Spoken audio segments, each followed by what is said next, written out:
Hi guys, welcome back to my channel. Welcome if you are new here. Today I have a shorter video and it's just a single nail on how I did this snowflake. I saw it on Pinterest and I was like, oh, I want to recreate it, and it's actually so much easier than I thought. So I'm super happy that I recorded it, and I just wanted to show you guys how easy it is. So I'm just gonna go in really quick with this red. I kind of did a whole like theme of 5 different styles of nails, so I'm going to be showing you guys all 5 of them. I believe this will be the second one that I have uploaded so far. So yeah, I'm just going to go ahead and let you guys watch, and then I will show you at the very end what they look like on and how they also look matte.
So it's really just like a lot of dots and connecting them in the right way. So I think it was so much easier once I did it. Let me know if you guys try these out. Let me know if it was easy for you. Let me know if it was hard. Let me know.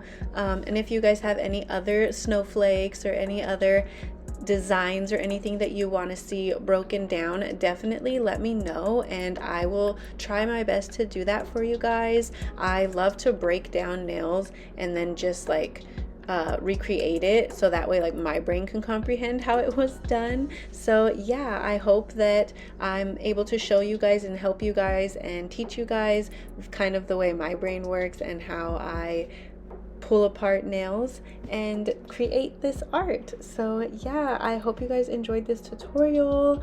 I hope I'm able to help you. I just added a couple little dots to make, you know, cute little snowflakes all around, and then I'm going to show you guys what it looks like on. And yeah, thank you guys so much for watching. I will talk to you soon.